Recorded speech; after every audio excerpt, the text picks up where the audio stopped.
New for 96. With your hosts, Kevin McCauley and Chris Nguyen. You know what? It'd be so porous looking, and I have a fear of porous things. Like Porous? I think they look Like gross. coral? Yeah. Oh my god, What coral. the fuck are you talking about? Coral looks so gross. This makes no sense. It just looks... I just looked this up. This is a real fear of things. Like it's a real fear rather. The fear of porous things. I only knew because the last season of American Horror Story, Sarah Paulson had this fear, and I thought it was just me. Yeah. But it's the fear of like porous things. Okay. I only want to repeat this once. Your neuroses is normal. Everyone else, clearly. They're getting to the point where it's impeding the production of this podcast. I don't know what you're talking about. Just because you opened the bottom sink cabinet in my kitchen and discovered like a veritable trove. It was not hand sanitizer. Well, it was a deal at Costco. How about that? That's why I had 20 hand sanitizer things. I'm not buying that for a second. Fine. Cash. That's what I was looking for. The word cash. Cash? Cash. Are you testing the mic? CACHE. cache. A cache of items. Duh. Doy. Well, what do we have in store for today? Yes, well, welcome to another episode of New for 96.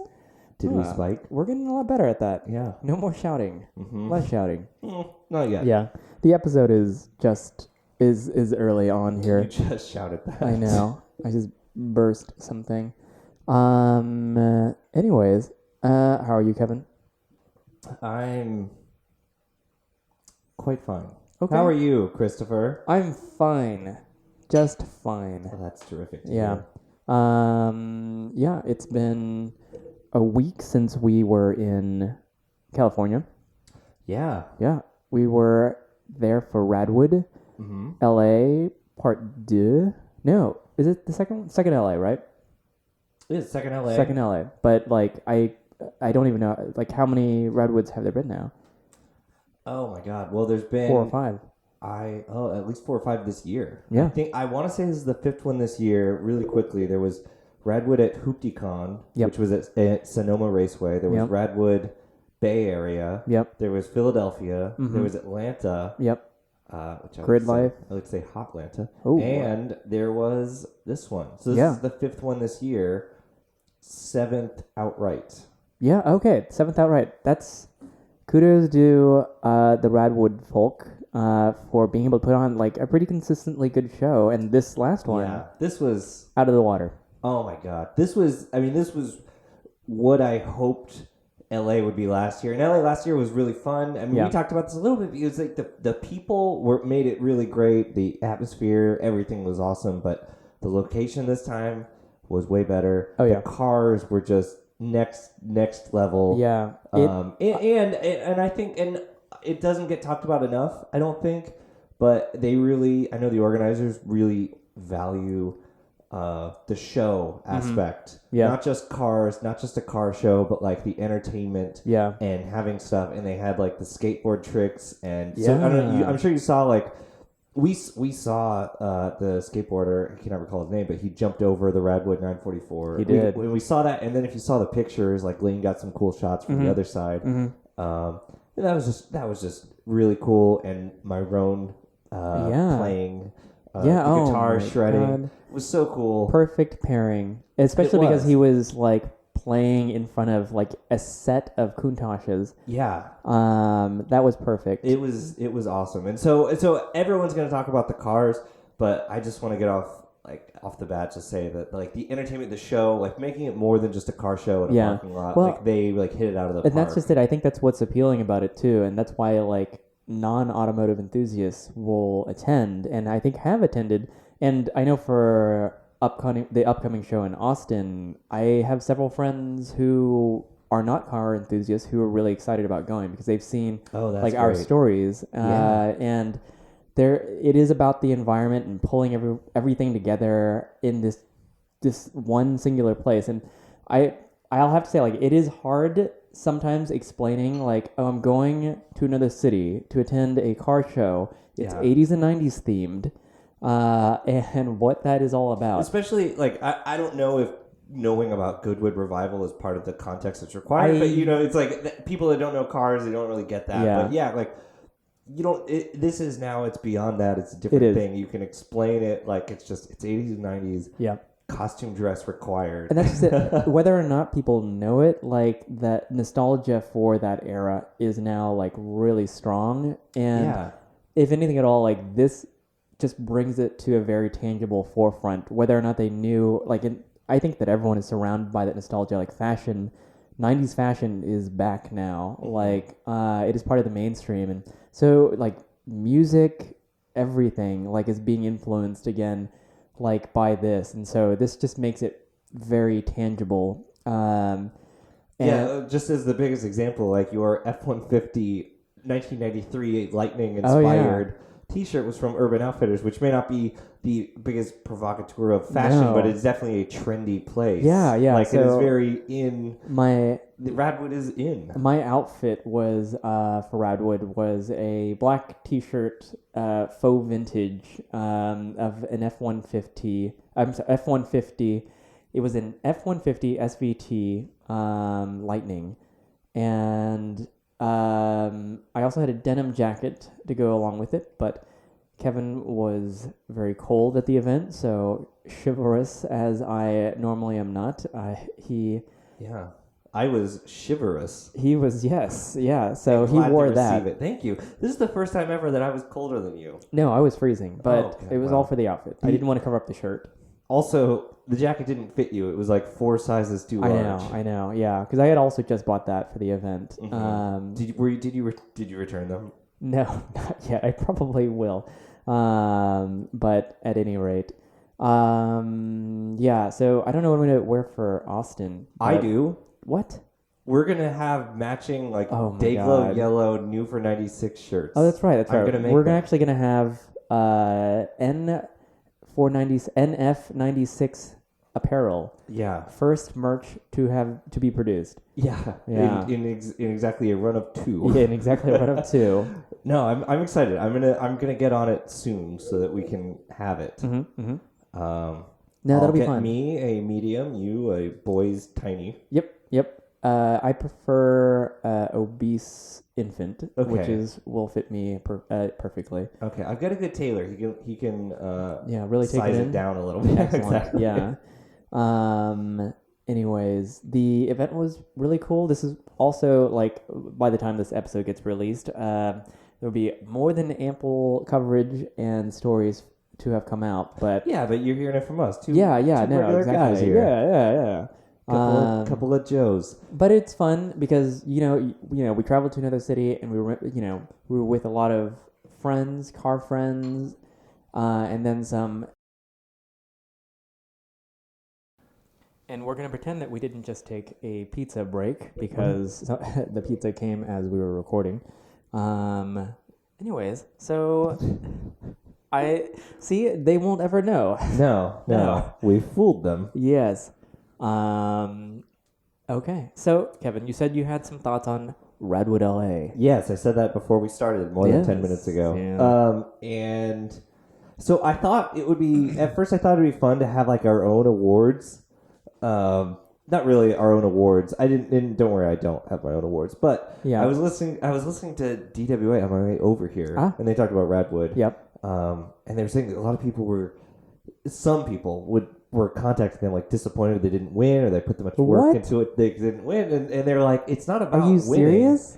Like, I think they know they need to, like, almost de-emphasize the awards, but I did think I thought there would kind of be more awards, like, just more oddball stuff, but it seemed like there was maybe 3 or 4 awards that they announced that I remember. I don't know, I kind of thought it'd be, like, more. The awards are just kind of for fun, not like. Yeah. The first one, which I went to, and got the Bring a Trailer Honorary Ballerina Trophy Award. For your 1992 Viper? 94. But, I did get the first award at a Radwood. But yeah, the first one, there was no awards. Yeah. But anyway, I had some observations about like the coolest things that I saw. He has like note cards. I've got note cards here. Yeah. Go on. Each one that I read, I'm gonna fling it in your direction. So because there was so much to take in, so I wanted to like have some things. So the Delta S4 Stradale was with the clamshell like back and front. It blew my mind. That's cool because that is a full. I mean, this is a car that has zero in common with like a Delta Integrale, which is already a rare car here. But a Delta S4, I mean, this was a tube frame mid-engine. It's almost like a NASCAR in which it's like wrapped in a similar fascia, but it's nothing like it's not the same. I mean, it was the most Group B. Yep. This was the most insane, the fastest, the most dangerous Group B car there was. Like this car, basically the deaths from this car, and I think the RS200 crash that killed people, but spectators. This was like the most dangerous Group B car. It was so fast, and it's so cool to see this one. So I've also another thing I really like, because I feel like also the emphasis. When I tell people, how was your weekend? It's like, you go to like the Vector and the EV110. And those are so the cool. easy highlights to hit. Easy highlights. But this event's not about supercars. It's about the random things like that. The Oldsmobile Intrigue. The Intrigue was very cool. With the window sticker. Yeah. That was honestly I won't say that that's the best of the show. That stole like the show in a way. Yeah. It stole our hearts. I woed at that when I walked up to it. It was so cool. The other one that was parked, I think, next to it, but I didn't even get a picture of the car. It was a Bonneville 3800 SSEI 1991, but it had a framed picture on an easel. I remember that of the Bonneville, like when they bought it or something. But it was like a framed marketing photo. But it was like framed on an easel just next to the car, and that was so cool. That is cool. Great. That is cool. I've got. The Harlequin Golf. That was cool. It was just so cool to see. Yeah. Just the spirit of Radwood. Very much so. I mean, that's like that really is like the automotive equivalent of like the extreme 90s clothes. And Very, stuff Toyota Serra. That was cool. I don't think I've ever seen one. I've never seen one, and I've seen a lot of JDM cars, and I've never seen one. I feel like everyone knows this story, but in case you don't, when the McLaren F1 was being developed, there were like those doors, butterfly doors, weren't a thing. Yeah, you had scissor doors, like a Macintosh, or gull-wing doors, but the butterfly doors, they're like dihedral doors. So they swing up at an angle towards the front of the car, and it's on an axis with two connection points. Yeah. So there's a connection at the front of the door and a connection on the A pillar. Yeah. So or maybe at the very top of the A pillar. So it's not just one, it's one axis, I guess, but it's not just one connection point. People should look up the car. If you don't know what a Toyota Serra is. We posted it to the Instagram. Yeah. Okay. Well, look at it really closely, because what you'll notice that it is a very normal car. It's like Corolla or Tercel class. I think it's Paseo based. Okay.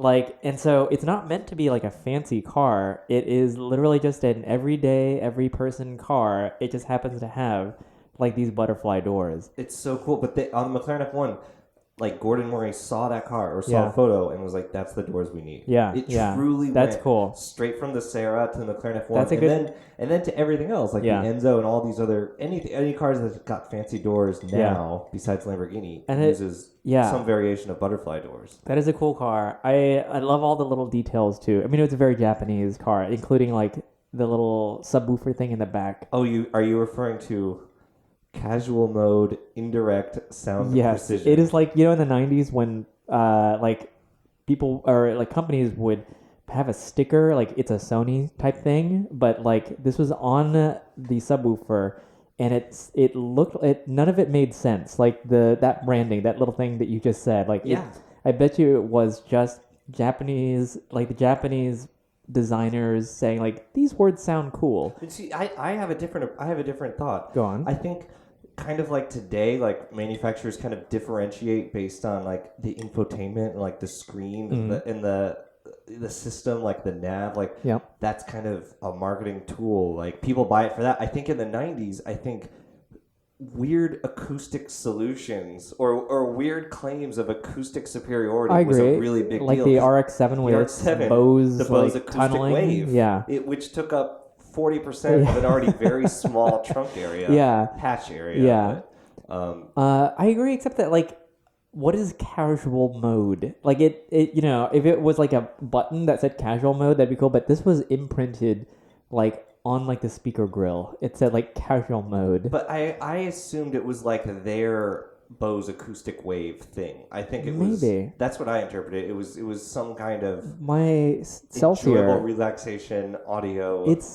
maybe. Yeah. Piping, like the way that it was routed. It just looked like a sound bar, but like That's better than sewn most into cars. like the trunk. Yeah. Like my Celsior says Super Live Premium Sound System. It's like being a It's live very show. live. It's super live, in fact. Sound quality is very good at a live Yeah. show, right? Yeah. What else? I also really enjoyed the later years Pantera. That was cool. De Tomaso Pantera in the final years where it was... Did you say De Tomaso? I said De Tomato. Yep. It's you like say Clamato. De Tomaso. I Yeah. say De Tomato. Yeah. It was pretty bad in those years. It Much like the was. 25th anniversary And Countach, which was actually the best. living its best car life. Like what a perfect car for Radwood. I know, and yet it was still overshadowed by so many other things. Oh, I know. Like the Vector W8 twin turbo. Oh my god, that was so cool. It was very cool. Like, I'm on board with you and everyone saying like it's not about supercars, but wow. Yeah. Like, if it was just the EV110, it'd be like, yeah, oh, cool. it's not. It's cool. But it's not about supercars. But the Vector. The Vector is the most Radwood car there is. That was they must have pooed their pants when someone mentioned they were bringing a Vector. Like, that is so cool. I know, and I feel like there's been so many misconnections. I mean, the number of cars, like, I don't want to give anything away, but when we talked to people before, and it's like there's going to be this, there's going to be this. And I'm not disappointed there wasn't anything else. I agree. But I'm just so glad that this came through. Just the spectacle. The spectacle of it, and it was perfect. Yeah, I mean, I've seen a Countach before, but to see 3 of them, like, that was really cool. It was amazing. Yeah, and I'm glad that Porsche representation was on the low side because that'd be too easy. Yeah. I mean, Matt Farah's Safari was there. His Cassis Red. Was Cassis Red. I took French. It's Cassis. Cassis Rouge. So and that was kind of get that beret so quickly. My God, I keep it handy. But that was kind of cool to see because he's been documenting the build and whatnot, and there it was. Yeah. And I didn't know that he had that Countach. It to me it just kind of came out of nowhere.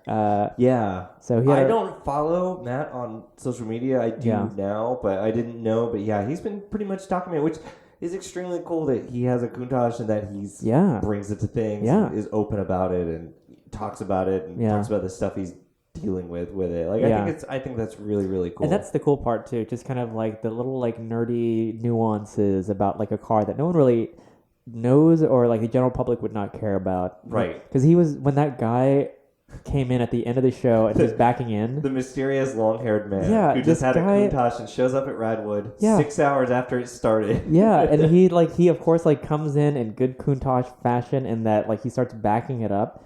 Of course, by hanging out of the car, because that's the only way you can back up a Countach, because there's no rearward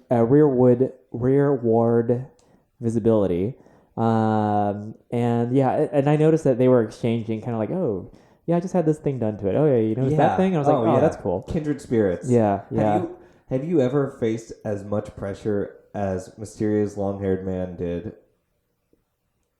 Like backing up a Countach, hanging out the door in front of 150 people watching you. Oh my God. And 100 people recording you. Oh my God. Yeah, seriously. If he had slipped on the clutch or stalled, like that would have been terrible.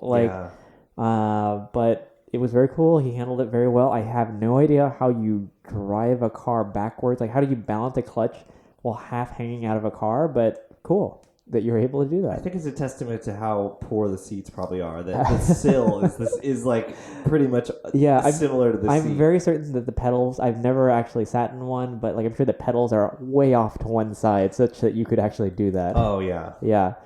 But go on. It was cool to see the AZ1.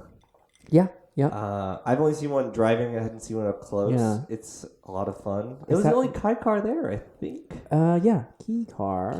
Yeah. It was the only one there, and I'll defer to you on the pronunciation of all things. It's just Asian. because I look Asian.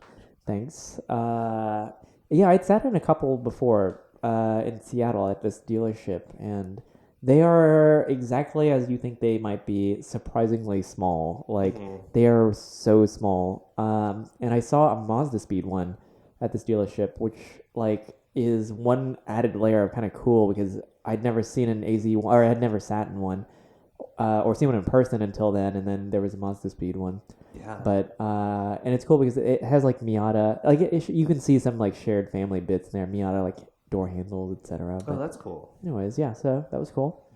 Also, the Mercury Capri RS Turbo. Oh, yeah. Was cool. Were you there when we had that long conversation with that guy? No. Oh, okay. Well, because Chris Perkins and I had driven in, we had driven the 911T, Carrera T, to review or take pictures of and stuff. And we took it out to Joshua Tree. We're coming back to LA, and we're like, we see this. We thought it was a Fox Body Mustang, but it was a Mercury Capri RS Turbo. So I guess it's like a Mercury version of a Mustang SVO. Yeah. Which I don't think I've ever seen one. No, I haven't either. And so we see this car, and we like pull up and give him a thumbs up, and we're like, he has to be going to Radwood. Yeah. And he had Arizona plates, and sure enough, there he was. So we talked to him a little bit, and he's like, and we're like, oh, we were the guys in that yellow Porsche. He's like, oh, I was telling people about that. You know, he's like, and he was cool. He had just done all this work on it and everything. That's cool. Repainted it and done a bunch of yeah, stuff. It looked good. It was interesting. Yeah. Interesting car. Yeah. Only place you'll see that is Radwood. I know. It's my favorite place for I think a car like I would that. have gone my entire life without thinking about that car, and it was cool that it was there. Yeah. It looks a lot better than a Fox Body Mustang. I have to agree, yeah. I mean, most things. Do. Yes, indeed. And then the last note I had was that E-Class taxi. Oh, that was cool. Like, it was a 190E. Perfect wheels. Yeah, it was a 190E in base spec with it basically looks like these Aero wheels, but they're hubcaps that just have like no facets to it. It's just like a dish with a Mercedes logo on it. And I always thought that if I got like a 124 or a 190E like that, I would source it, and they're really hard to find. Of course. But they're on eBay, and they're Euro only. And put those, like, okay, when we went to go look at the Celsior, or no, oh no, you weren't there. When I found the Celsior, so we went down to that dealership in Bel Air, and I actually went to go look at a W124 right-hand drive. I was there for that. You were? Yes.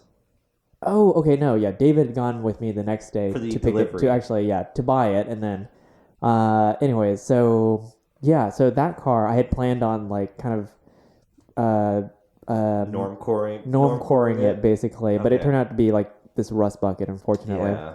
But then I found the Celsior like way in the back, and it was perfect. And it was too new to even be on the website. Yeah, it wasn't even like they had just gotten it. Yeah. Yeah, but anyways, that was really cool. It was especially cool because it had like the taxi bracket and the sign. Yeah. So that was super cool. But I love those. Like, I would love to have a 190E in some form.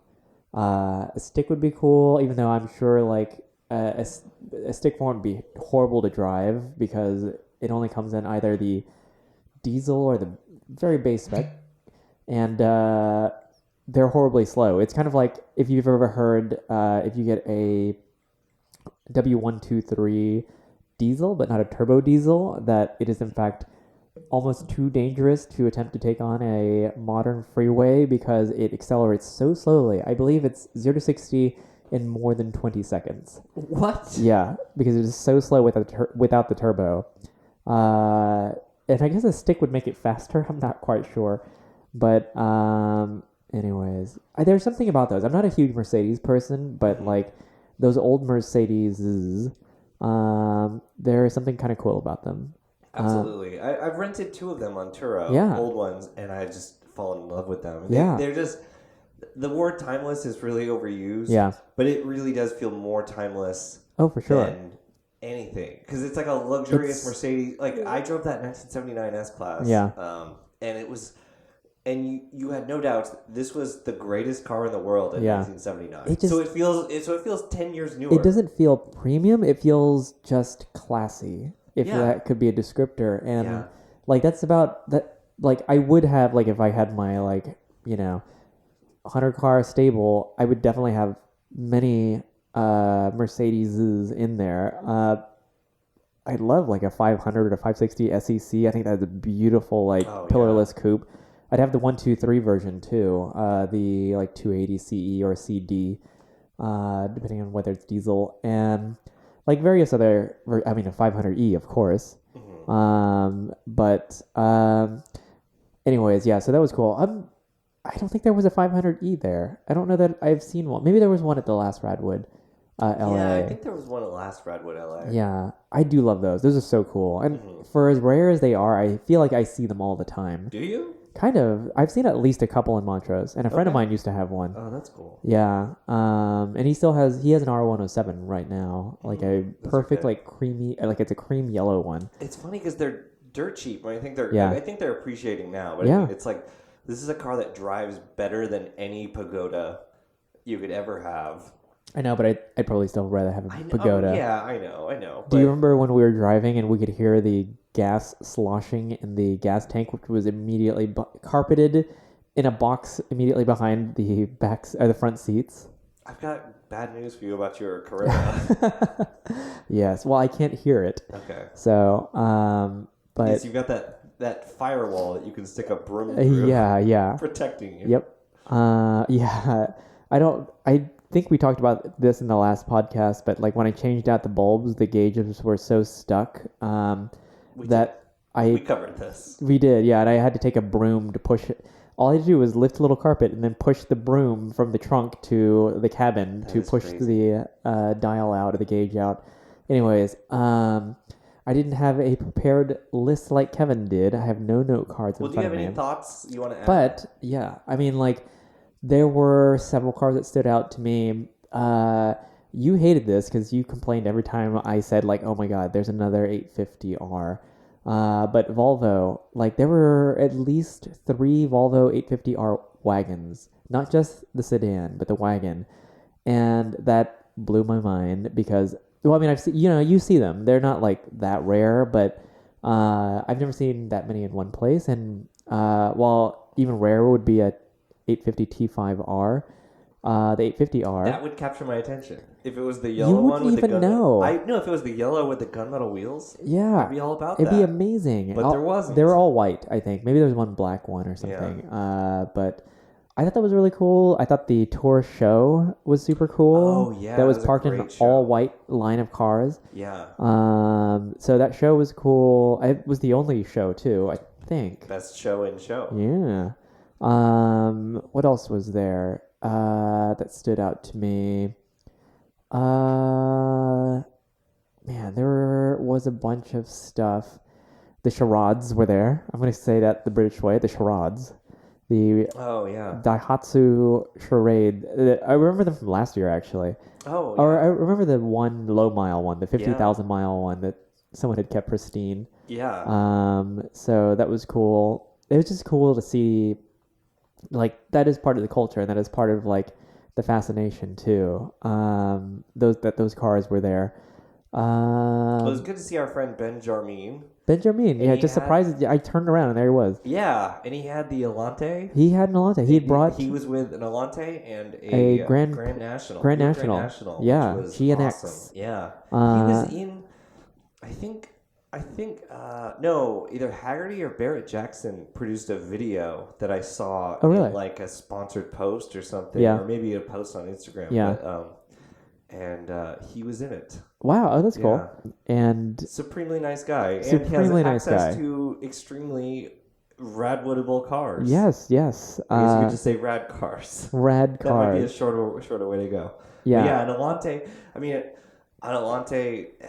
if I feel like everything at the top. I guess. So between the tiers, sorry to cut you off. I think between Radwood Royalty was on that main drag. Yep. And then you had the upper deck, and then there was like the in the shade. Yeah, there was the in the shade, which I think the royalty stuff was cool. I think there might have been even cooler stuff like in the shade, if I'm honest. Yeah, but it wasn't prominent. You couldn't get a good picture of it. I don't know. Yeah. Oh, well, so Steve Ewing brought Honda's 750-mile Civic Si, 2000 Civic Si, in Electron Blue, and it EBP was perfect. It was perfect. It smelled had that Honda just smell. like a brand new Honda of that era. Yeah, you next, can't beat that. 8,000 RPM red line. I know, and such a cool car. Next to that was a pristine like Infiniti M30. Oh my god, which was cool. That was great. Yeah, which no one thinks about it like ever either. No. So that was really cool. What else was there? Took a bunch of pictures of things. Oh, there was someone had a Hummer. Do you remember that? Oh yeah, it was a Lemon's car. It was the Lemon's car. My favorite part was the Bort plate. Yeah, so it was built out of an E30 3 Series, and it was the Homer car from The Simpsons early episode where he designed his own car because what a weird like sideline. I'm just thinking about it now, but he had his brother worked half for a brother. car company. Yeah, he owned a car company. It was the Powell car company, and he let Homer design a car because he was an everyman, and he designed like a horrible car. Yeah. And so, anyways, this guy kind of recreated it, and he had a Bort plate. So everyone, no one needs to look that up. Just laugh if you know what that is. And did you ever see? Sorry, go on. Got a few of these. Yeah. Did you ever see the Tucker movie? No. Oh my god, it's so. What is good. the Tucker movie? About the Tucker car? It's called Tucker, A Man in His Dream. Oh. Starring Jeff Bridges. What? As Homer Simpson. Yeah. Amazing. Preston Tucker, and it's amazing. It's really cool. Okay. It's a really good movie. It's made in like 1989. Oh. It's really good. It's like the most inspiring thing. Like I think I'm stealing a line from our friend Will. But I think like everyone should see this in like their senior year of high school and just like go off and like live their dreams. Why don't you bump the mic a few more times? Maybe I will. Okay. Well, it's a good movie. You should watch it. We're gonna have our film episode. You'll watch that, and I'll watch Herbie the Love Bug. We should have a Mystery Science 2000 thing where we watch a movie and just commentate on it. It'll be terrible. Yeah. We'll be drunk, but anyways. So another episode. Yeah. Does that conclude? Almost, I think. Okay. Let me see. Wait. I'm trying to think to see if there was anything else. I was not for want to see anything. Like it was pretty. It was not that it was complete, but it was like enough of a spectacle. Like the cars that were there. Yeah. What do you think of the location? Location was great. The Peterson great. Museum, you can't beat that. And I know they say that they want to place the show in photogenic places, but I think part of it is the spectacle of the location. That helps a lot too. Like, because this was a garage. It was just a parking garage. But you're on the 5th floor roof overlooking Los Angeles. Perfect California light. And you're also like just a few floors above some of the most rare and important cars like in the world. So you could just sense that like being at the Peterson, which was kind of cool. Yeah. I wish that Peterson had participated more. Yeah. Oh, I know. They didn't. I don't think they. I mean, like for. They didn't do anything. They didn't do anything. Yeah. It's like it was the garage rental was independent of the museum. They had no idea. Like I don't know. Like that was a shame because like I mean if there were an event, I mean they didn't have to roll out anything rare, but like even just I don't know like they have interesting things that I feel like they could have helped. They had a Lagonda on the 1st floor. Yeah. Like, but it wasn't part of the show. It just happened to be parked there. Yeah. That would have been kind of cool to roll up. I don't know if it was working. It's probably not working because it's a Lagonda or an Aston Martin. But yeah. But yeah, that was kind of cool to see from a distance at least. I should have stop to look at it. Yeah, me too. But the fact that Bruce Meyer showed up. Oh, is yeah, super yeah, cool. yeah. That's yeah. a really big deal. That is cool. And he gave the event his blessing. It sounds like, and he gets it. He gets it. He gets it. He bought that roof seat. He bought the Yellowbird. Oh, he did. Yeah. The Yellowbird, which is in the lobby. Yeah, it was in the lobby of the Peterson, so not a part of the show. But I think if he had known, maybe been more aware of the event, I wonder if it would have been slightly different in their participation. I think so. Yeah. I definitely think so. Yeah. But he did bring. Actually, no, he did bring. He after I think he found out about it. At the end of the show, he showed CHP Mustang. Yeah. Yeah. So that was cool. Pretty cool. He did bring something. But Radwood Austin. I hope it will be like comparable, because we know some people with some really interesting cars down here, and we have to encourage them to bring them. Yes. Well, I had conversations with Alara and Michael. Excellent.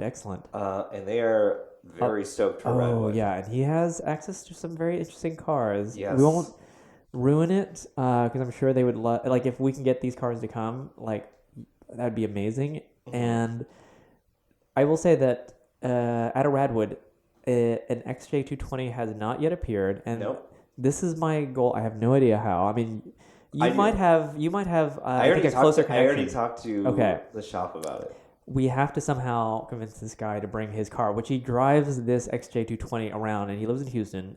You car enthusiasts, you've seen this car on various like video channels, but he drives this car around. So I don't think it's a far stretch for him to take this to Houston, Austin. So it would kill. It would put Radwood Austin on the map. We're gonna try to make it happen. Get an XC220 there, but we're also gonna be bringing our vehicles. So you will probably bring the Celsior. I'll bring the Celsior. Would you bring the Carrera? Only if someone else wanted to drive the Celsior. So because it'd be kind of fun to have both cars around. Maybe. I seriously think we should do royalty. Sure. Yeah. If I bring, I mean, for sure, the Celsior, I'm gonna see if they would accept it as royalty. Well, you just have to pay more. Yeah. Well, no, I think they try to be selective. No, you just have to pay more. It's like $100 versus like $35 or whatever. I'll do that for the Celsior for sure. Yeah, you should. Yeah, I don't want. And I'll bring mine out. It'll be shaded because I don't want the graphics. So you're gonna have that graphic filled in. If not, I'm gonna do my best with some paints. Okay. To fill that in. So But yeah, that would be cool. And yeah, so I think there'll be some interesting cars. I'm super excited for Radwood Austin. The idea of showing my own car at Radwood. I've shown a car at Radwood once, but this will be your car. This will be my car, and I'm excited too because I can't wait. I love. Oh, everyone wants to see the Celsior. Brad really wants to see the Celsior. I really want to bring the Celsior. Like it'd be so cool. And like I'm excited to be kind of like an unofficial like cheerleader and corraler like of people from at least Houston. Yeah. So and the fact like this is the one environment where you're like this is like we go to the JDM like Catalina meet. Yeah. And the thing is that like you and I are not like huge JDM people, but there are I will say that like it is not like there are highly modified cars, but genuinely they're just like these casual, serious car enthusiasts who keep these cars like interesting in stock too. Some. Mostly you. I appreciate. What I was meaning to say is that like your car being like showroom fresh. Radwood is a place that would appreciate that versus like a more modified Celsior. We see around here. Like the fact that yours is a Celsior would be good enough for Radwood. The fact that it's perfectly showroom fresh with plastic on some of the badging and in the interior and everything is like it's so perfect. Yeah, so perfect for it. I've been keeping it pristine. Most just people for would this. not be like most people. You will be exposing the Celsior to new people that have never seen. It will be exposed to air. 1993 Toyota Celsior. It's a 92. It's a 92. Yeah, it's a 92. So I think get ready, folks. You should come to Radwood, Austin, because we're gonna do our best. It's February 23rd. 23rd, Saturday. And we're gonna do our best to get people from Houston to bring their goods because I think we have some good goods here. I need to ask Brad if they have a location because I think they're still locking it down. But I would think that you would want to keep the date open. That's true. I guess if they lock down a date, yeah, they have something. Maybe. So, because we were there talking, like, they had a few in mind. I messaged him a place or two, but I don't know. So we will see. It probably, I just, sort of jokingly mentioned, Sandra Bullock's unknown and hidden, racetrack. It's like an oval. It was in a Jalopnik article. It's very small and it's covered in weeds. Yes. Perfect. No light posts or buildings around to mess up shots. But yeah, so I'm curious to see where they have selected the locale. But yeah, cool. Yeah. I can't wait. I can't either. Super it's in our excited. backyard. And Laura's going to go. Oh, yeah. Kevin's wife is going to go. Right up on the I have never seen Kevin's wife at a car event. She was at Formula One. Was she? Oh, what? Well, we were on a separate day. Oh, that's right. Oh my God, I completely forgot. Yeah, she was also at our Airbnb. Yeah. Well, she came in the night after qualifying. Yeah. So that is a lie. I have seen her at a car event, but technically you didn't see her. You were not at COTA at the same time. No, I saw her at the Jalopnik event. Yes. Which she enjoyed, and then went back to her accounting materials. Yes. But she really enjoyed it. Yeah. She liked meeting Steph and Alanis. And she's gonna ride up in the Celsior. She's gonna ride up in the back seat, where the only seat that matters. I told her, I was like, you might want to take the Prius and just. I was like, you might just want to take the Prius to Austin so that you can escape because we're gonna be showing our cars, so we're gonna be there all day. Oh yeah, for sure. And I may have a locale for us to stay at, but we'll speak about this offline. Okay. So cool event. We won't even talk about how we almost set our Airbnb on fire. Why not? Making a frozen pizza. Why not? Well, we can talk about that. It was my subtle intro. Very subtle. Too subtle for me. Yeah. Long story short, it would be that we stayed at a very nice Airbnb. It was nice. Very gracious host. And it was brand new, basically. And which meant that it had a brand new oven, which had... It still had the plastic wrap on it, but we decided to make a pizza very late night and turned on the oven. Were we drunk? Who's to say? It's hard to say. We turned on the oven and to preheat it, and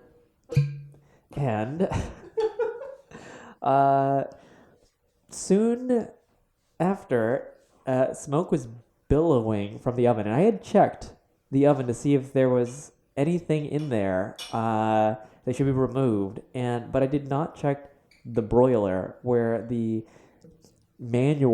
paper manual had been sitting. If you've ever seen literally any other oven ever, you know how there's that drawer at the bottom where you store pots and pans? This had instructions, and this was not a drawer for storage. It even said, not for storage. And there was a manual in there, and it was billowing smoke, and I said, Kevin, come here real quick, because I had already opened the drawer to peek, and then I closed it, and Kevin came over, and I opened it with my foot, and as I opened it, all you see, it didn't look bad, but there was a rectangle of a stack of paper engulfed in flames. Yes. And we closed it, and then tried to put it out with our tiny, coffee mugs that were the only thing that we had to scoop water with. Yes. And it took 4 attempts to actually put out the fire. Well, also, it's where that water has to go somewhere. You're pouring water onto a thing that's not taking water. So whatever water we put down into this drawer, we'd have to sop up with paper towels later. Yeah. So, anyways, the whole place smelled like smoke for the duration that we were there, and probably still smells slightly I'm like sure it. it still does. We'll post that. We should post that video on our Instagram. We'll post that on our Instagram. But the host was very understanding about that. It was her fault. Yeah. Nevertheless, so we survived. That Airbnb survived. And I had we talked about this time we didn't we normally both rent Toros, and we didn't this time, and that was fine because it was a quick trip. So it was fine. And we won't have to Turo for the first time ever. We will not tow a car when we go to a Radwood event. Yeah. Well, plus we were traveling with Chris Perkins. Can you That's imagine us true. Yeah. travel like parking 3 cars? Oh god, that'd be terrible. Yeah. Yeah. I was actually really surprised that, like, not that like it was such a delicate car, but the 911T, like, just street parking them. It's, first of all, it's yellow, I guess, so it's not like it's unnoticeable and someone would easily back into it. But we had that one night where we were talking about horrible valet experiences, and I do not like valeting cars, and will avoid it at all costs. Same. And he relayed an awful story about, I don't know if this is kosher to tell, but he had a press car at one point in time, and he was not staying at the hotel, but at this particular hotel, but he valeted it, and he left to walk to either his hotel or another place. His house. Oh, okay. And like shortly after dropping off the car, like he saw the valet driving it like blocks away, and like stopped him immediately and was like, "What are you doing?" And it was a whole issue. So, but the fact that the valet had like switched off traction control stability. Oh yeah, there was that. Yeah, like, and it was wet. Yeah, like that's like clearly really he had an objective, so he was not just moving it to the garage. Yeah. Chris is a very responsible journalist. Yeah, very. And takes care of the car. He does in his name, and which. Also, the Carrera T was in my name because I signed all the paperwork. Okay. Because I picked it up. Yeah. And the Carrera T was cool. We could talk about that for 1 second. I almost want to save it for another one. Okay. We'll save it for another one. I'll say that, like, we'll sum it up with, I'm a fan of the T, even though I didn't drive it, and Kevin, who has driven it, remains skeptical. But skeptical. We should talk about the 992. Oh yeah, okay. That is out. That's a thing. I like it. I like it as a obviously, like, you know, you read enough articles, you skim through enough comments, and everyone has an opinion, etc. I won't hop on board as though the last gen was better than, you know, this new one that's coming out, but I genuinely like it. If you think about the car as just you don't think about it as the sports car that it once was, but is now like a sporty GT. Yeah, sure. Like, it worked really well, and I think it's really beautiful. Like, I think they did a really good job. I do too. Like, it took the 991, and I think the 991 is also a pretty car, 992 especially, more so than the 1.1. And the 992. I'd have the 0.1. What's that? I'd have the 0.1. Really? Okay. I would much rather have a 0.1 to own. Oh, yeah, okay. This is a much better effort than the 991 as far as, I mean, it you know, they all generally look the same, except that all the small details, and this one, I think it all comes together. There is not one offensive line on this car. Maybe the hood line, like where the bumper line stops and then the hood begins, and then the hood stops and the bumper line begins. It's a little odd that it's not perfectly straight across. And I think I know why they did that. Why? And I think it was unnecessary. It's because if you look at the 997 and the 991, that's what they do, except that the hood line is curved. So the hood line like juts into the bumper line. But the 997 is totally different because it cuts into the headlights, right? It has the same. No. Oh, I'm trying to think in my head now how this looks.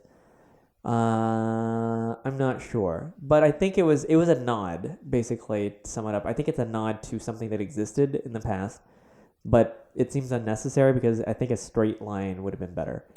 Yeah, but nevertheless, maybe they had to maintain that 10 millimeter gap that we guess, talked about with the 993. Yeah, I don't know. I'm not sure. I'm sure. I mean, obviously, it's a character line of some kind. They could have made it line up if they wanted, but it doesn't distract that much. Like, no. I think overall it looks so good, and the interior also very good. Yeah, Chris Perkins, friend of the show. Yep. Not a listener, but friend of the show. He sat in it and saw it up close in LA. Yeah, and we should have tried to go to LA. We should have gone to LA Auto Show. I know like, the day we it left. was like right there. But he saw it. He said that the headlights are more upright than 991. Really interesting. That is really interesting, actually. Yeah. I can't imagine like what that means. But he said that it's more of a dramatic view from the driver's seat. Okay, that's good because that was kind of one sort of so from the 993 on, like that was kind of something lost in the old character, or the character of the old cars, was that no longer did you have these super pronounced headlight like bumps. Right. So that's cool. Mm-hmm. And he said something surprising to me about the interior, which like we've made fun of how like if someone specs from the factory, which is I don't know why they made this available, because why not? I guess they'll make anything available for enough money. A wood trim package for the 996. My God, that looks the worst. 997 looks slightly less worse, but also pretty bad. Mm-hmm. And so when he said like on the 992, there is a I don't know if I doubt it's standard, but like so the one that he sat in had wood trim. He was like, it surprisingly works and looks good. And I was doubtful, but I looked it up, and from photos, there's like this very horizontal, like it lays on top of like the middle half of the dashboard below like the nav screen and etc. Yeah. And it looks good. Yeah. Like it doesn't look bad. I probably would prefer not to have wood in it, but it doesn't look bad. So I'm at the point where I think wood is better than like carbon fiber in any application. Yeah, or nothing is an option too. You don't always have to like. I know. Modern cars, it's kind of like, well, we have white space. Should we do something with it? But yeah, it's a cool accent. Yeah. Spot. I agree. Wood. It's a great interior. Yeah, it looks really good. Really good in pictures. I haven't seen it up close, but I like it. So and when the release photos, they had like this rear 3/4 view. And because now they're all wide. Mm-hmm. There's no differentiation now. And it looks really good. You don't like that third brake light? I don't like the third brake light. Oh, yeah. I forgot about that. Only in that, like, so they've slotted it, like, vertically in the slats of the engine grill in the rear. And it's just kind of like, to me, it almost looks retrofitted. Like, everything else is so integrated, like, including, like, the Heckenbrow. This is literally integrated. But it doesn't flow with anything. It doesn't make sense, like, to me. Like, say, for instance, like, the light bar in the back. It flows with, like, the deck lid. Mm-hmm. And so it completes, like, it's framed. Mm-hmm. This, it's floats in the middle of the grill. Like, it doesn't continue on with anything. It's just like it's two boxes. Like, that frame, I guess it kind of frames a split. Isn't it two of the prongs? It's like you've got these vertical things forming the grill. Isn't it like two big prongs? But maybe, but even then, why would that be like, I think the horizontal lines are worth highlighting. The vertical slats of the grill are an odd thing to, like, highlight, I guess. Was there ever a 911 with vertical grill slats before the 991.2? Oh, good question. I don't know. I get maybe that it goes with the flow, but I do think it's odd. Yeah, because before, the horizontal slats made sense because, well, you know, one could argue that the vertical slats make more sense because it's like airflow. Well, and it flows with the lines. Yeah. Like, on my 911 with the Euro bumpers, like, the bumpers kind of mimic the line. They do. You've got the C-pillars, and you've got the cut line of the lid. As if the line continued to taper. Yeah. And so, there is vertical lines running, even if they're not obvious. Yeah. So that's where I kind of, on the 991.2, I kind of was like, oh, I can kind of forgive that. Also, on the Courier T, I like that they were like a gloss gray. Oh. So the light hit the slats, like, really cool. That's cool. It looked good. Cool. But, so I'm not opposed to them, but yeah, I can't remember. I feel like maybe there was a history, but I don't think there was a history. I don't think I don't think the early air-cooleds had vertical slats. ever. I'm not sure. Yeah. And I can't remember. I always remember the horizontal. So it's odd that they focused on vertical. 356, maybe. Maybe. Oh, yeah. That's I a good think point. they did. Because they also had the split. Yeah, 356 definitely did. They had a split grill as well. Yeah. And so maybe this is a harken back to. But the 991.2 seems to really harken back to the 993. Yeah. So maybe in a lot of ways. So basically, with the Heckenbrow. And so this is basically this is like an homage to a lot of things. It is a mutt, but I guess so. It's a very nice mutt. Yeah. Like for what it is now, like, and I think no one can argue that it is a GT car now. Right. But embrace that, and it's an amazing looking car. No idea what it's like to drive. I'm sure it's going to be not bad. Right. I think it's fine. I think it's good. I told you I fixed the problem. What was the problem? Too many words on the back. Oh, that's right. It does spoil the back view. Yeah. So my solution. Yes. Porsche could use this for free. I'll take a small fee. Yep. So not free. Yep. I think they should drop Carrera. Controversial. No, it's not. Controversial. Literally no one I've told this to disagrees. I know. Everyone agrees. I agree, because also Carrera like doesn't mean anything. they can bring it back later and charge more money for it. Either they bring it back on a special or they bring it back as the main line in like 8 years, and they'll be like, "Wow, we're bringing it back!" Yeah. But right now, if you drop Carrera, because right now it says on the back, Porsche. Yep. Tracked out letters. Then at 911, then Carrera, and you can see the like marketing speak decision. Yeah. Where they came to this, where it's like, you look at the back of a 996 or 997, people are like, well, they see Carrera and they don't know what this car is. Oh my god. You know what I mean? That's why they added Porsche on the back of all of them. Yeah, so they added Porsche on the back of all of them, and it's like, wait, what's a Carrera? It's like, 911, Carrera, 4S. Like, So if you could get rid of Carrera, because Carrera used to be special, and it became meaningless. Yeah, it is funny. So if you just had Porsche, you kept the Porsche, but had 911, 911S, 911 4S, 911T, 911. I think it would look good. Whatever. Like, I think it would be cool, and then you wouldn't have to have the script, and then you could just have a small, succinct emblem of the model. Because that's what they did in the 70s. They did. That's what they did in the 60s. It looked good with did they? Yeah, I guess they did have Porsche as well on long hoods. Well, in our cars had it on the Heckenbrow. Yeah, that's true. And then it was. And we have the big type. We have the big type. We have the big Porsche, which I prefer. I do too. It's also really subtle. Like, it is in the Heckenbrow, like, integrated with the reflector. Yeah. Yeah. Was the old script like the blocky 911 type? I can't remember. Not script, in the 60s it changed. In the 60s, I remember it was diagonal at one point, and it was scripty. Okay. But in the 70s, it was like 911S. Like, in like the 911SC font. My car, 911SC, it's blocky. Wait, so it was just 911S with the blocky typeface? Yeah. Oh, okay. Yeah, that would be cool. Wouldn't that be cool? In the blocky typeface, in the center. I like that. You think that they would be that subtle, like, nowadays? Like, because this blocky typeface is very abstract. But it's not. It's not that abstract. It's not that subtle. It's more readable.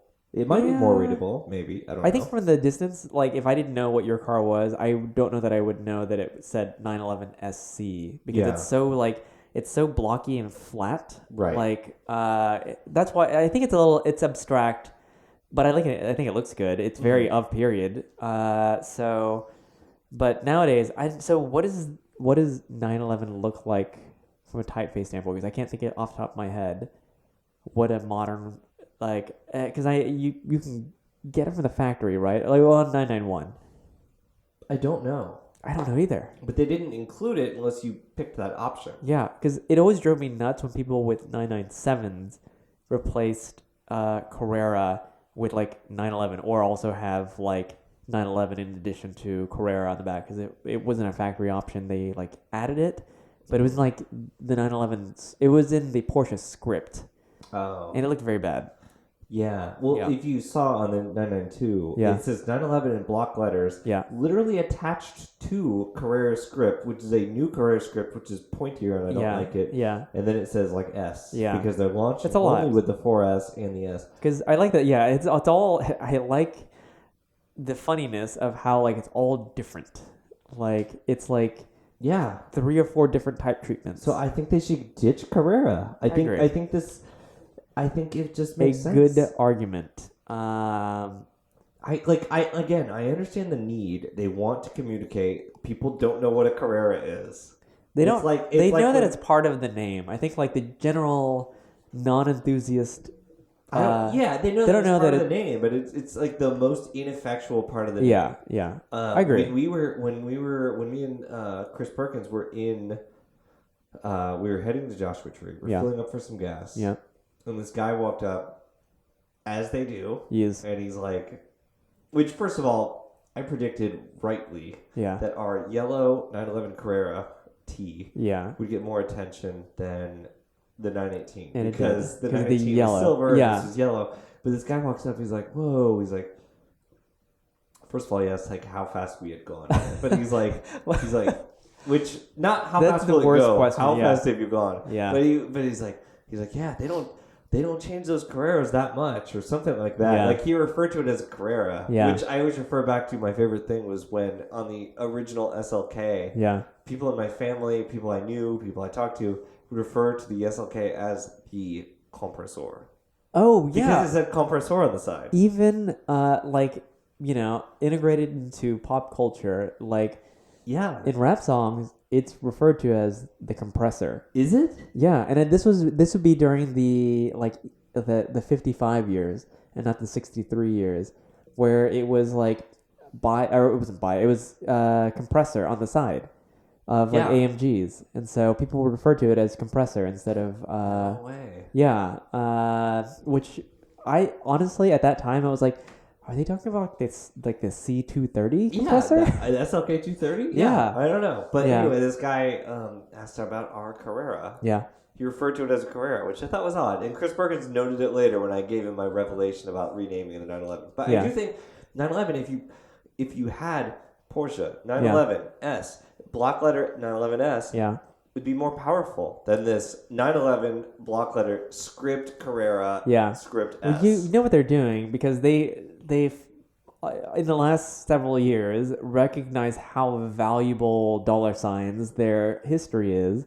I'm sure they have for a long time now, but especially now. Mm-hmm. And so they're probably thinking, why waste an opportunity to like harken back to history? Let's just add it all in there. Right, but you would be more effective No, I agree. to ditch the Carrera. But they're I completely agree. I think they're afraid like to experiment. Like they are, they recognize that Carrera is a historic name. It's not unprecedented. I I don't know. know that historic name is doing anything for anyone. It probably isn't, no. But it's Especially in there. when they're changing the script. Yeah, they are changing. They're changing the script, not the Not the manuscript. playbook, not the playbook, but the literal typeface, Yeah. which we've got opinions Yeah, on. yeah. Which it's pointier. It is. I have not done a side by side comparison or have taken a closer look, but I'll trust you in that Yeah. it is pointier. Should we look at some lit? Yeah, let's get lit with. Oh my God, we're already at an hour. Okay, well this will only take like 30 seconds. Hurry. Cut this out, please. I'm struggling here. Nope, he looks very undignified bending over to pick this There up. you go. Wait, why are you handing this to me? I thought you wanted these. No, I have one. Oh God, fucking damn. Well, now we're just wasting valuable airtime. You're cutting this out. We're paying by the minute here. The studio. All right, buddy. Okay. On the desk, across the room. What do you have? I'm glad you asked. Who are you doing there? I don't know. All I was right. talking to you. This is not even a car brochure, but I No. found this today and I was Okay. like, oh, this would be fun. All right. Because we're both like giant Mac nerds. Well, yeah. This is a Macintosh. I think it was like an insert to a magazine or something. Ooh. But it's basically a brochure. Yeah. So this is a Mac brochure from the 80s. 1988. 88. Okay. Yeah. Wait, okay. Before you even say anything, is that Yes. the Mac SE? No, I think it's just the titular Macintosh. No. Okay, wait. Because 1984 was when the original Mac came out. My first computer. Oh my god, I'm really aging myself now. But my first computer was a Mac 512K, which was the upgraded version of the original Mac, which was only a 128K. So it had. What was the SE? Was the SE like? Did it have this form factor? No. Oh my god. Wait. So that picture. No, that's not a brochure for that computer. That's the original. They're just using that as it, much like Porsche has. That is just a reference back to. Oh. Yeah. See. Okay. It's just a reference back to the original. Wow. So they're using the cover that says like 4 years ago we came out with this, and now that's amazing. Yeah, so That's now I remember finding an ad like when I was at my ad agency Yeah. in New York, and I remember because we had like a million magazines on Yeah. file and stuff. And I remember we were looking through old ones for some godforsaken reason. yeah, And I remember seeing this ad, and it was like a full page spread, and it's like this Macintosh and this like PC, and it's like this comparison. And Yeah. it's like this beige box on the left. Yeah. doesn't have this. And it's Oh, like yeah. this, and then it's like the Macintosh. It's like this beige box that looks exactly the same on the right. It has this. And like, Yeah. like, they both looked the same, like with modern eyes. Which You know by what? modern I mean 2009. You know why that was terrible is because it was the Gil Amelio years, Yeah, or the Scully. years. Yeah. Gil Amelio was also like apparently a slightly undesirable CEO for Apple. So this is outside of the Jobs era, because he was ousted in like '86 or something, Yeah. like super early. This is something I don't know a lot about. There's pictures of floppy disks. Yeah, and I was a stuff. huge Mac nerd back in the day. I had a Newton. I have a Newton right here. You have like 5 Newtons behind Yeah. you. I know. My family, we had a Macintosh like this one. Yeah. And we had a Performa in Ooh, 1994, which the was like Performa literally was like the bought from Walmart. Economy model. Yes, that's what I had. Yeah. Oh, I'm sorry. Yes, and it was great. I had a Quadra. I played Super Munchers on it. It was Oh fantastic. my god. I had something named after mathematical like formulations. I actually don't know much about math. Did you ever have a PC? Yeah. Oh, because you In college. Sony. No, I had Packard Bells. Speaking of like economy models. Wait, What? Packard Bell was still a thing? Yeah. In the early 2000s? When did I thought it became HP. No, it became HP. No, it was for sure. It was No. Packard Bell because I remember having one from high school and I brought it to college, and then I then got another computer and it was a Packard Bell. No way. Yes, No. I swear to you. Were you in college in the 90s? No, in the early 2000s, 2000 to 2004. Did Hewlett Packard coexist at the same time with Packard Bell? Yes, Really? yeah, they were not the same company. Really? Yes, Packard Bell was. I think they're actually still around as a name. They don't produce anything, but What the hell? it's not HP. It's This is shattering Hewlett my Packard world. and Packard Bell. The Packards have. I don't think they have relation. Are you kidding me? No, This is insanity. it was like the. It was Can we like the. Can we stop the recording? This is No. blowing my mind. Oh my god! Well, no one's listening anyways. So This is the worst conversation I've ever had, but also, really? Packard Bell was like the house brand at Best Buy for a while, I think, and that's the only reason why I got that computer or those two computers. But they had no relation to HP, which turned into or was it was Compaq. Yeah. Compaq with a Q. It was the first app. Local Houston business. Yeah, local Houston business. Compaq was. I would love to go into. We should have like a. Well, you're not interested in vintage electronics, but I am, and I would love to go into like my computer history because there are some interesting notes in here. Sounds like we're getting into the most interesting ones. Yeah. Okay, what do you have? Fine. Let's get away from computers because if there were a way to drive away negative listenership, it would be this. I have what you did not see me fish out. BMW full lineup, 1994. Oh my god. Yeah, look at that. Wow, that is bold. Like Perfect. the cover is that's all business. Like it's like a super abstract, reflection-y hood photo. yeah. So of course we have. They loved these like wide strip photos. They did, which I'm really into. Yeah. So they're splitting an E36 regular 3 Series. And by the way, opinion about this: is that the E1 concept car? It is. Holy it's an illustration of it, which is pretty cool. Of course, they start off with the 8 Series because it's 94, and they've got that. Oh, whoa. What the hell? Oh, that's a side airbag. Sorry. Or not a side. It was a dual airbag. I thought they had curtain airbags in 94, but that's just the dual airbag, which is gigantic. It's a 3 Series. Okay. Thought. Is this... Yes. Okay. With the cars that I have now, I don't really want like a... I'm not really looking for a fast... I'm not looking for a sports car. I have the sports car that I want, and it's not a fast car. Your sports car is your slowest car. It's my slowest car, if I'm honest. I thought I kind of want to get an E36 at some point, and I'd love to get an M3, of course. It would be silly to get a sedan because I already have like passenger cars, and even though it would be the one that I would prefer, the sedan, E36 M3. E40 or the coupe would be fine as well, but I also again, it's kind of a passenger oriented car. What about a convertible, a cabriolet? E36 M3 cabriolet. Well, I think we know what our friend Daniel Sloan would say. Say yes. He'd say yes. Although the E36 is going to be especially flexy though. Here's the thing: I can't picture you driving a convertible with the top down. Me neither. In Houston, I know. I can't picture it at all. But it would.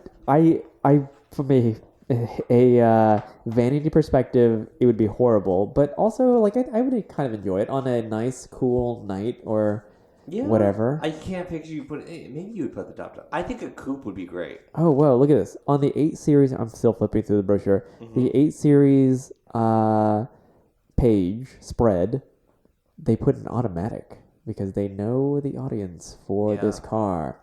That's bold and daring. Anyways, continue. I can see you having an M3 coupe. The coupe would be cool, but then I might as well just get the one that I want, which would be the sedan. But you already have a BMW sedan hatch wagon. You have a BMW wagon. I think the coupe. Here's the thing. Yes. With the coupe, you're gonna have a much greater selectivity of models.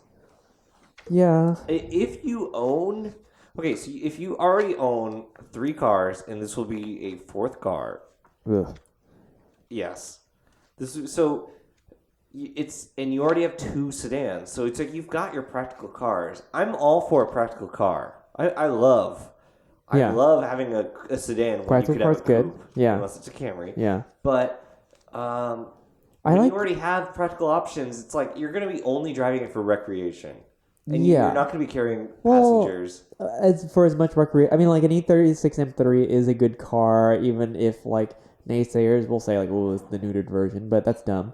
But it's all about the idea of the car at that point. 2019, a lot more European ones are going to be eligible for that's true. America. That is true. You can import one. That'll be expensive. I'd rather just buy a cheap one here, for 10 to 15 grand. I think you'll be able to find a better one if you're not limiting it to sedans. Yeah, because no one there were fewer sedans, and it would just be I like the idea though. I like the idea because it's not about the performance per se. Right, but I like the idea of an E36 M3 sedan daily driver. But in your case, where you have some options, I think. Well, that's why the cabriolet would be it would be an occasion. There would be an occasion for me to drive that car. Okay, you convinced me. Although in that case, almost be better to have a Boxster. But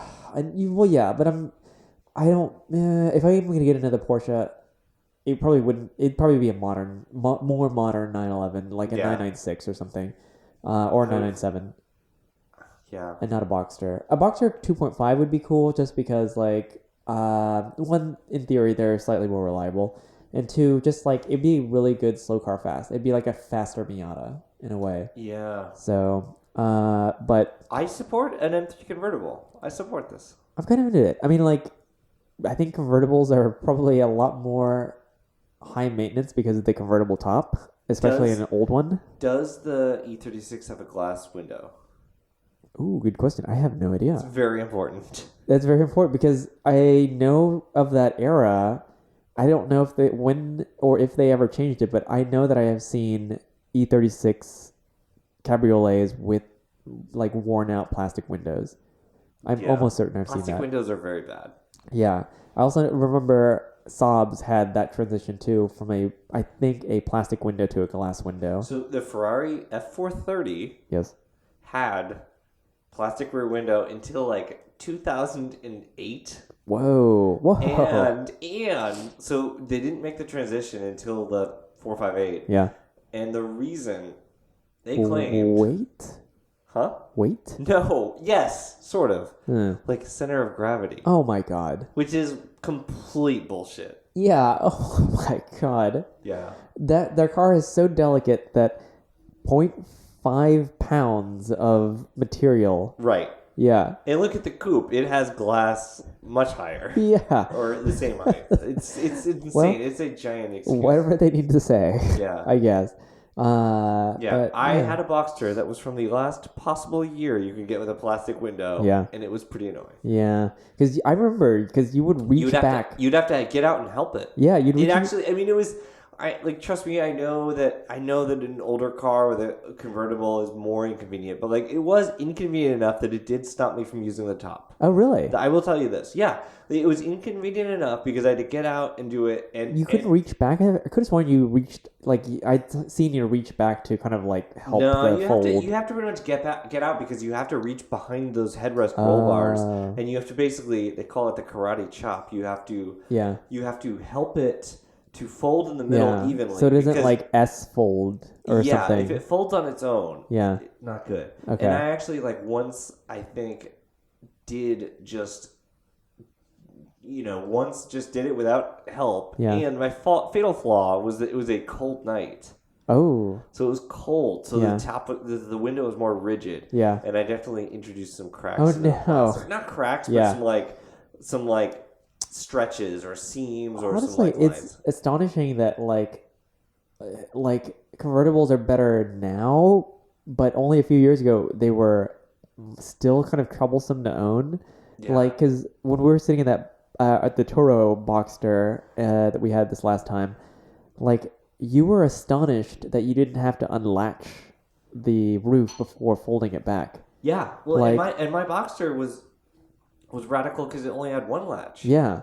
Like, you remember Miatas? They had the two latches. Well, and you know what's funny, though? And I haven't been in enough convertibles to get a good sampling, but, like, I've always thought the mechanism was so funny for the Boxster, because I don't know if you noticed it, but, like, they could have made it, like, really elegant, maybe even integrated into, like, the top of the A-pillar so that you don't see the latch. Oh, no, it's literally like a mechanized latch. It looks like a finger, like a robot finger. So when the roof either unlatches or latches when it's closing, you just see this, like, skinny little finger, like, hook onto the A-pillar and, like, shut it. It looks like a latch for a person, but was just automated by like a robot. Yeah, it's so weird. And also, like, that's the only latch. Also, it's like center mounted. There's one teeny tiny latch to hold the whole thing shut. That is weird. Yeah. So I don't know, but yeah, it's that we're still kind of figuring out convertibles apparently. But anyways, so we're coming up on too much time here, so let's call it a podcast. Okay. Anyways, carry us out. Oh God, I don't have my notes in front of me. Yeah. If you have questions or concerns, a lot of concerns. Complaints. Keep the complaints to yourself. Yep. Email us at newfor96@gmail.com. Excellent. And Thanks check us out on Instagram. Oh, yeah. Thanks for listening. Okay. Goodbye.